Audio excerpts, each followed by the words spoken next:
Humans do what for fun? Commander Kell's translator device buzzed and clicked, trying to make sense of the bewildering scene in front of him. Around the training field, rows of human cadets marched through mud rain, pelting their faces with shouts of encouragement and insults flying from instructors clad in dark green uniforms. To Kell's eyes, it looked more like an exercise in madness than military discipline. His blue-ined aide Lieutenant VAR adjusted his gaze, equally perplexed. Sir Varric stammered, glancing nervously at the humans. Our report said this was one of their premier militaries. Perhaps this is normal. Kay crossed his arms. Normal? Look at them, this isn't training.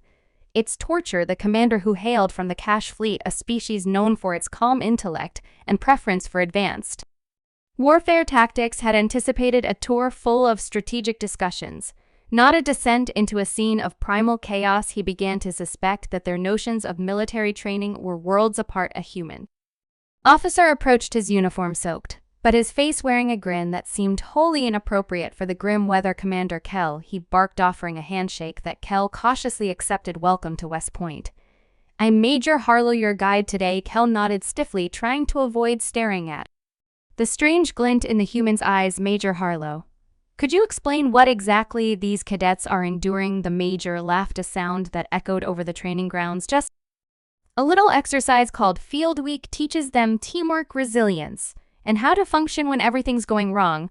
Harlow gestured toward a group of cadets crawling under a net, their uniform streaked with mud. See, that's what we call the mud pit crawl. It builds character.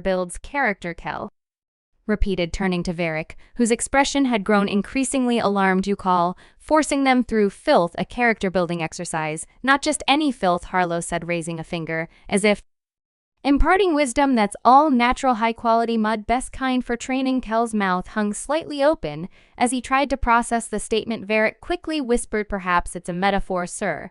They are speaking figuratively.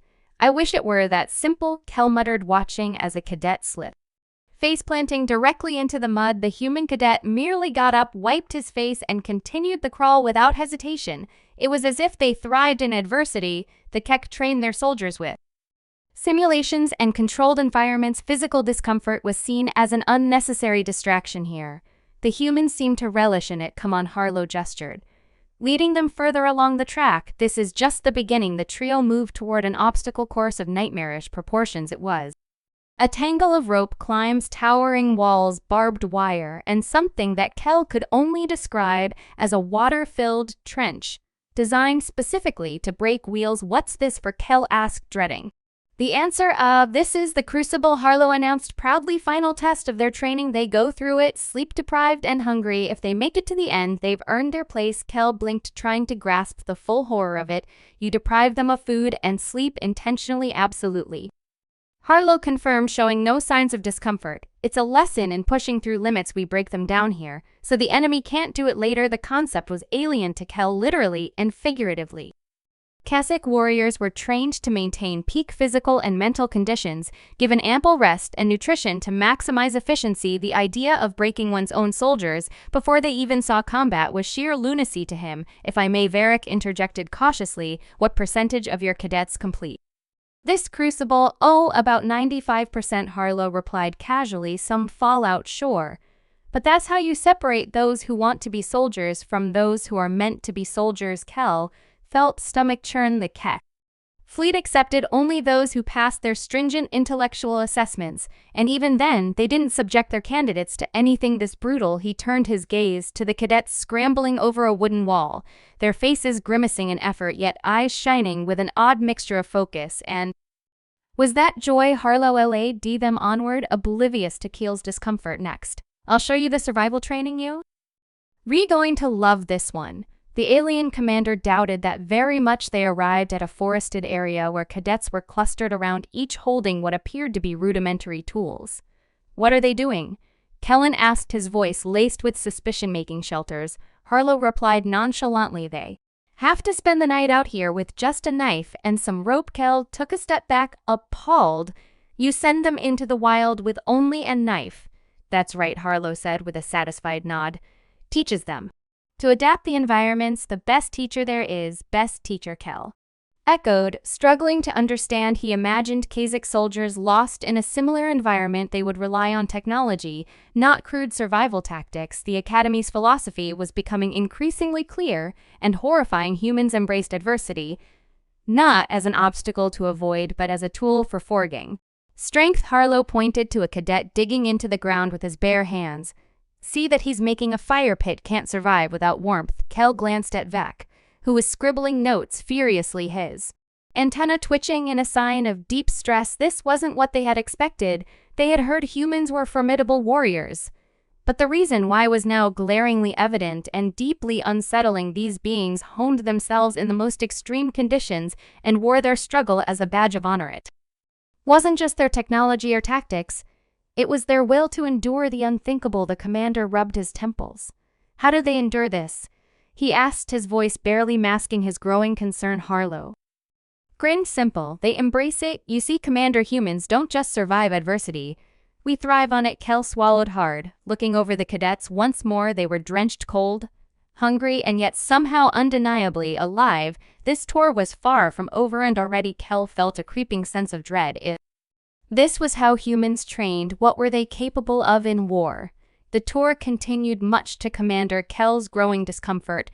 Major Harrow's enthusiasm only seemed to increase as they approached another section of the academy, a large open field ringed with high fences in line with odd-looking contraptions. The faint echoes of explosions filled the air, sending a shiver down Kel's spine. What exactly is this place? Kel asked, bracing himself for yet another bizarre revelation. This, Commander, is our live fire training range, Harlow replied proudly. It's where we test their accuracy, composure, and quick decision-making under pressure. Kel glanced around, noticing the expressions on the human cadets' faces. They showed no signs of fear, only a grim focus as they handled their weapons with precision. In the Keck fleet, live fire exercises were reserved for the elite, executed with controlled parameters to ensure maximum safety. Here, the humans seem to throw caution to the wind. It was another reminder of how differently these Death Worlders approach warfare. Observe, Harlow said as he gestured toward a line of cadets. Each was equipped with a bulky device strapped to their backs with tubes and wiring feeding into what looked like a projectile weapon. The cadets took their positions, and at the sound of a whistle, they dashed forward, weaving between obstacles as they fired at moving targets. Those are our tactical drills, Harlow explained. The cadets have to hit all targets accurately while avoiding simulated enemy fire, keeps them on their toes. Kel watched in horrified fascination. The cadets moved fluidly, their movements seemingly reckless yet somehow orchestrated. When one stumbled or missed a target, an instructor would immediately bark orders, forcing the cadet to repeat the exercise. There was no room for error. They are harsh with their own kind, Varric whispered, his antenna twitching uncontrollably. Failure seems to be met with no mercy. Kel nodded, his eyes fixed on the scene. And yet they keep pushing forward. He muttered, there is no hesitance, no second-guessing. They act as if the danger is part of the routine. As they walk further along the range, a sudden boom erupted from nearby, accompanied by a plume of smoke. Kel instinctively ducked, covering his head with his arms, while Varric scrambled to maintain his balance. The Keck commander spun around, eyes wide with alarm. A group of cadets had gathered around a pit where they were deploying what appeared to be explosive devices. Easy there, Commander, Harlow said, clearly amused. Just a little grenade practice. Kel straightened up, feeling his heart's race. Grenades? You give these younglings explosive devices to train with? Of course, Harlow replied. If they don't learn how to handle them properly here, how can we expect them to use them effectively in the field? The logic made a twisted sort of sense, but it was far beyond what Kel could accept in Kazakh military training. Handling explosives was a task left to specialized units taught through simulations in controlled environments.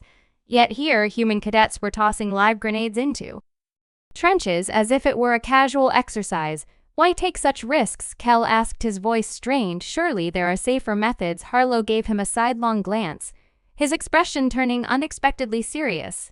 There's nothing safe about war, Commander. The sooner they learn that, the better. It's not about avoiding danger, it's about mastering it. The words hung heavily in the air, leaving Kel to ponder. The sheer audacity of the human approach to the Keck War was a matter of strategy, technology, and maintaining a safe distance from chaos for the humans' war seemed to be something that thrived in the chaos, something they sought to master through sheer grit and first-hand experience. They continued onward, passing a series of bunkers where the cadets practiced close-quarter combat. Kel watched in stunned silence as they engaged in hand-to-hand drills, sparring with an intensity that made his stomach turn. This was not simulation, this was raw, visceral combat, fought with fists, knees, and elbows. He noted how the instructors would step in only when a cadet was on the verge of collapse, just to ensure they would stand back up and keep fighting. "You call this training?"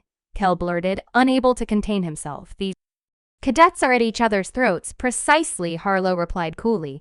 "Because the enemy will be too if they can't handle a fellow cadet. They won't stand a chance out there." Kel struggled to find a response. Varric, standing beside him, was scribbling notes furiously, his hand shaking with a mix of fear and bewilderment. The commander took a deep breath, trying to steady himself. As they moved to the final part of the tour, Harlow brought them to a large building with reinforced doors. "Now I saved the best for last," he said, opening the door to reveal a dimly lit room filled with strange pods. Lined against the walls, cadets were strapping themselves into these pods, their face set with a determination that unsettled Kel. "What is this place?" Kel asked. Eli Harlow walked over to one of the pods and tapped it. "Virtual combat training. This is where we put them through the ringer without actually sending them to the front lines." Kel exhaled slightly in relief. Finally, something that aligned more closely with Cossack military philosophy. Virtual simulations were a key part of their training as well. However, as he watched the pods light up and heard the distant sounds of battle through the walls, he realized there was a difference. The cadets were not calmly analyzing scenarios or running strategic exercises. They were screaming, yelling orders to each other, fighting as though their lives depended on it. They experienced every aspect of the battle, Harlow explained, noticing Kel's puzzled look. "Pain, exhaustion, fear. We make it as real as possible." Kel felt his knees weaken. "Even their simulations were designed to push the cadets to the edge of sanity. There was no escape, no comfort zone in which to retreat. The humans lived and breathed the harsh realities of war, embedding them deep into their psyche long before they ever faced a real enemy." Harlow turned to Kel with a curious glint in his eye.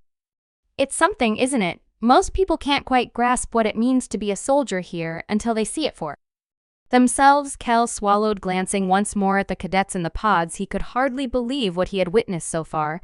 And this was only the training. What did that say about the humans who emerged from it forged into warriors by this crucible of brutality? Kel began, his voice faltering. "It think I am beginning to understand, Major, but I do not know if I can accept it well, Commander," Harlow replied with a small, knowing smile. "You've only seen part of the picture." Kel's stomach dropped. "Only part?"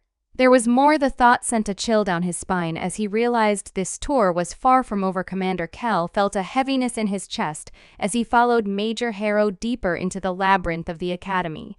He was already overwhelmed by what he had seen, but the thought of more left him feeling apprehensive, yet some part of him, fueled by equal parts curiosity and dread, urged him forward. "This way, Commander," Harlow called, gesturing toward an unassuming building at the edge of the grounds. Kel couldn't guess what lay inside, but he braced himself for whatever horrors the humans had concocted. Next, stepping through the entrance, they found themselves in a narrow corridor lined with thick doors. Harlow led them to one and opened it, revealing a Spartan room containing a single chair and an array of monitors. A young cadet stood at attention inside, his posture rigid, despite the obvious exhaustion etched on his face. "Welcome to the stress testing chamber," Harlow said with a grin. "This is where we push the cadets to their mental limits."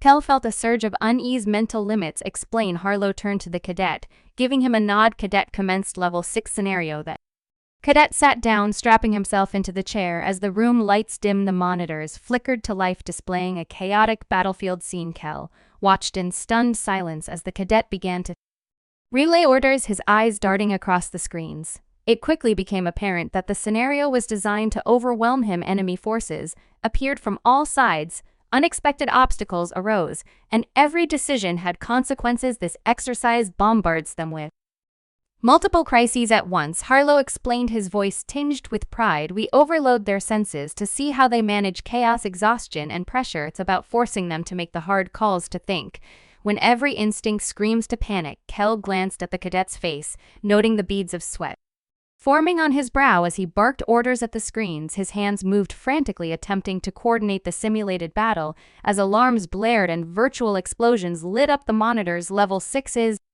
tough. Harlow continued. Most cadets struggle through it, but if they can keep a clear head here, they'll be better prepared for real combat. The scene on the screens grew increasingly frantic. The cadet was surrounded, his simulated forces in disarray, but he pushed through, issuing commands with fierce determination. Kel found himself holding his breath, not out of adoration, but fear. The Keswick commander had never seen training like this, an exercise so grueling that it seemed to break down the very limits of the mind. Finally, the scenario ended with the cadet slumping back in the chair, his chest heaving as he tried to catch his breath. Harlow walked over, clapping the young man on the shoulder. "Good job, cadet. You held out longer this time." The cadet managed a weak nod before Harlow gestured for Kel and Barracks to step back into the hallway. As the door closed behind them, Kel felt an unsettling knot tighten in his stomach. "Why?" he asked, struggling to keep his voice steady. "Why do you do this to them?" Harlow turned to face Kel, his expression uncharacteristically sober. "Because war doesn't wait for them to be ready. It strikes at their weakest moments, their most vulnerable times. We do this so that when they're out there facing the real enemy, they won't break." Kel wanted to argue to refute this brutal philosophy, but something in Harrow's eyes stopped him.